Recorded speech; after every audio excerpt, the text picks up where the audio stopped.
There comes a time in every mother's life when she must choose between helping her children and holding on to what little is left of herself. If you're a mother who spent her whole life giving, saving every penny, staying silent, sacrificing in ways nobody ever noticed, and now in your old age all you hear are complaints, demands, and pressure, then this story is for you. Because it's not just about a woman named Ellie, it's the unspoken truth of millions of mothers asking themselves, is it selfish to keep just one thing for myself? On a misty morning in the suburbs of Tulsa, Oklahoma, 70-year-old Danya Eleanor Donaldson stood before the bathroom mirror, her silver hair glowing faintly in the early light. Her hands trembled slightly as she whispered, "Will I lose my family just to keep my soul?"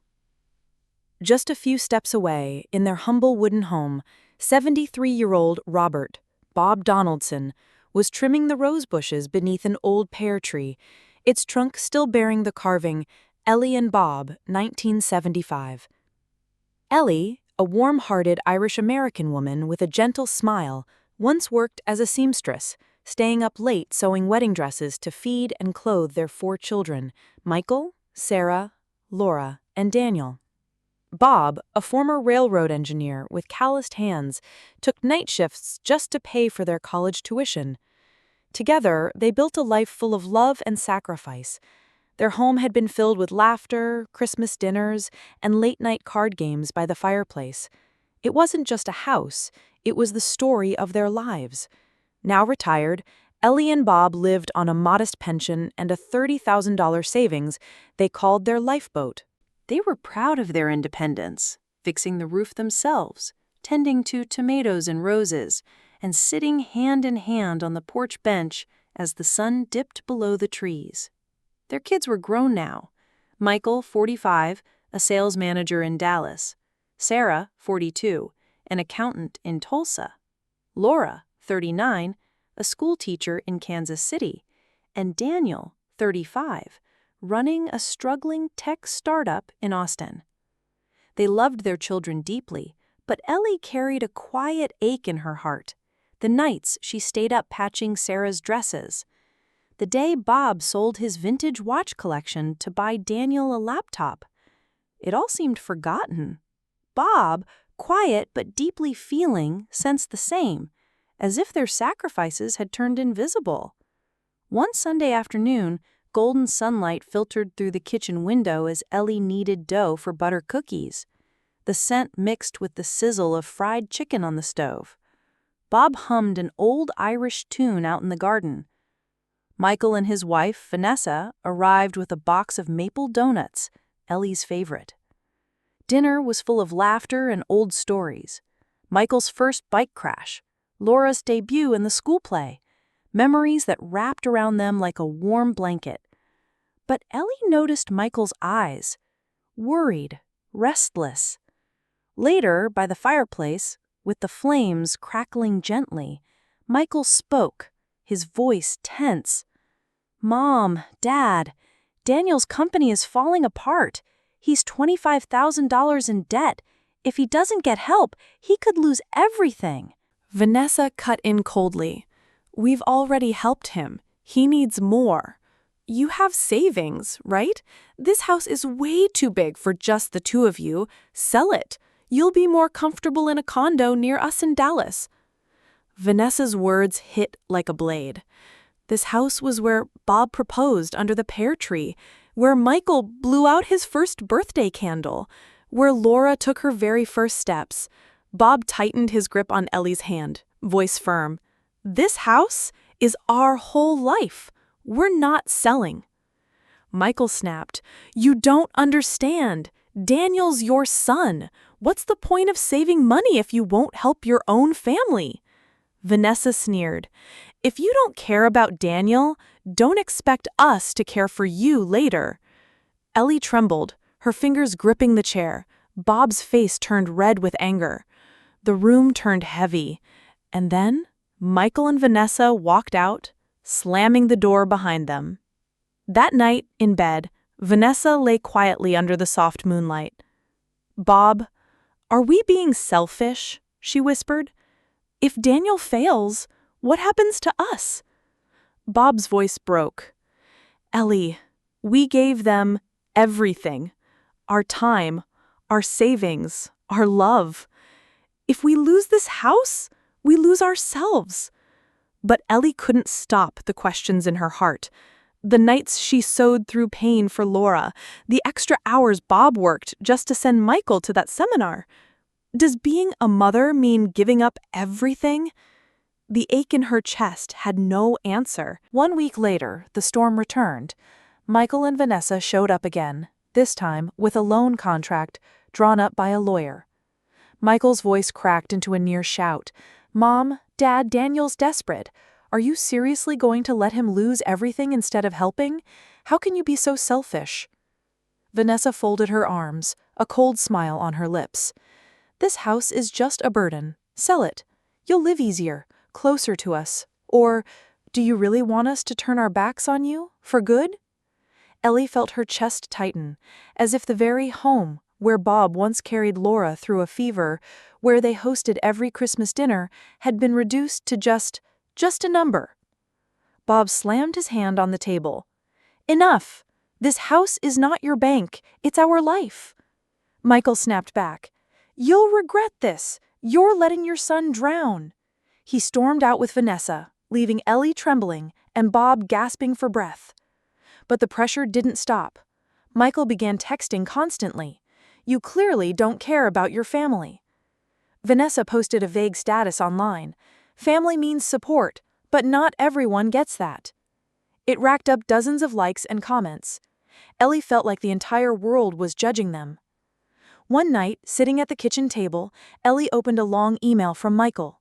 It listed Daniel's every failure, every struggle, and ended with, "If you won't help, don't expect me to visit anymore." Tears streamed down Ellie's cheeks. Bob, seeing her cry, held her close, but he wasn't sleeping either, his eyes sunken with stress. "What did we do wrong?"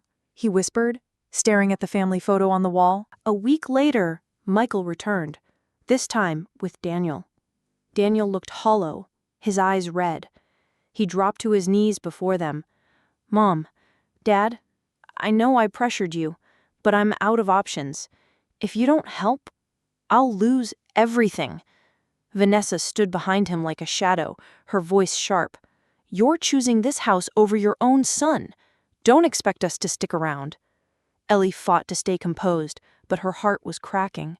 Bob's voice shook. "Daniel, we love you, but we cannot give up this house. You have to find another way."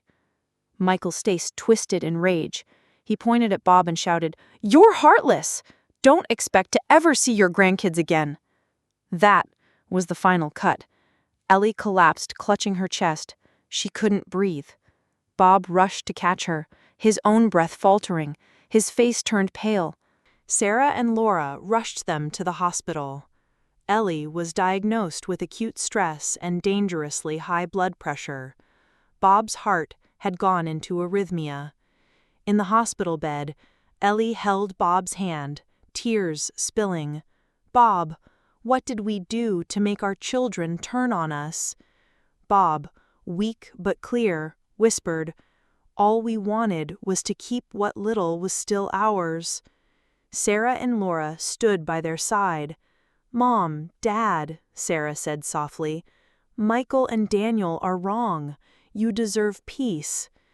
But Ellie couldn't shake the image of Michael's angry face, Vanessa's cruel threat. It felt like the whole world had collapsed, leaving only Bob and the fading memories of home. In that hospital room, Ellie began writing again. In her notebook, she scribbled through tears, "I gave my children everything, my love, my time, my sleep. But when I chose to keep the house, I became the selfish one? Does love mean giving away every last part of yourself?" Bob, frail but still her rock, read the page and squeezed her hand. "Ellie, we're not wrong. This house is our love story. It's proof of what we built with nothing but grit and heart." The next day, Sarah brought fresh roses from the garden. Laura mailed them a watercolor of their house, the old care tree glowing in the sun. "This house is the heart of our family," she wrote. "Don't let Michael make you doubt it." Her words were like a gentle breeze cutting through fog. But deep in Ellie's chest, the ache of Michael and Daniel's betrayal still pulsed. After the hospital, Ellie and Bob returned home with quiet determination. They would protect their dignity without losing their family. They invited Michael, Daniel, and Vanessa for dinner. Ellie roasted honey-glazed chicken, Bob baked pumpkin pie. The dishes weren't just food. They were memories of holidays, laughter, and a time when family still meant something simple. The air was tense. Michael sat silently. Vanessa avoided Ellie's eyes. Ellie's voice trembled, but she stood her ground. "We love you all more than anything, but this house, it's our soul. It's the place where we've found peace after years of sacrifice. We're giving Daniel $6,000 as a gift, not a loan, but the house is not up for discussion ever again." Bob took her hand and added, "We don't want to lose you, but we can't let you take the only thing keeping us standing." Michael looked down, saying nothing.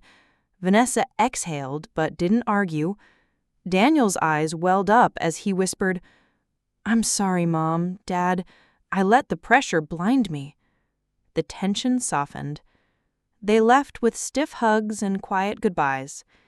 Ellie watched them go, still unsure. Did they truly understand? In the months that followed, Michael barely called, just brief updates about work. Vanessa didn't reach out. Daniel buried himself in his startup. Ellie and Bob kept their rhythm, watering roses, fixing the fence, reading by the fireplace. Ellie kept journaling. Did we do the wrong thing by keeping the house? Or was this the only way to teach them that love shouldn't come with strings? To comfort her, Bob carved a wooden plaque and hung it in the kitchen.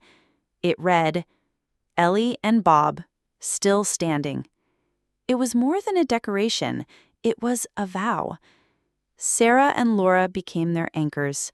Sarah stopped by with homemade bread, listening to stories from the old days. Laura sent a painting of the house beneath the pear tree with a note. "I'm proud of you, both of you, for being strong." One evening, Ellie and Bob knelt by the fire and prayed for strength, for healing, for peace. "We're not just keeping a house," Ellie said softly. "We're keeping ourselves. We're teaching our children what real love looks like." Then one cold December day, as they'd hung ornaments on the Christmas tree, Daniel appeared at the door. He held something in his hands, the childhood scarf Ellie had knitted him, now framed. He dropped to one knee, his voice cracked. "Mom, Dad, I'm so sorry for the pressure I put on you. I found new investors. The business is okay now. But I realized I was wrong. I want my children to grow up in this house the same way I did." Ellie wrapped her arms around him, tears falling freely. Bob's eyes reddened. He placed a hand on Daniel's shoulder. "Son," he said, "all we ever wanted was for you to understand. Family isn't about taking, it's about cherishing." Weeks later, the phone rang. It was Michael and Vanessa. They apologized, genuinely. The stress had clouded their judgment. They brought the grandchildren over, and once again the house echoed with laughter. Michael handed Ellie a family photo album. "Mom, I forgot how much you gave us. I promise, I'll never ask you for the house again." Vanessa, softer now, embraced Ellie. "Thank you for teaching us what love really means." Ellie smiled, her heart finally lighter. That night, under the soft glow of the Christmas lights, Ellie and Bob sat hand in hand. "Bob," she whispered, We almost lost everything, but we kept our family." Bob smiled gently. "And ourselves, Ellie. We taught our children that real love means respect." The old wooden house with its blooming roses and steadfast pear tree stood tall, not just as shelter, but as a symbol of dignity, healing, and the quiet strength it takes to keep just one thing for yourself. Have you ever faced a painful choice just to protect what defines you?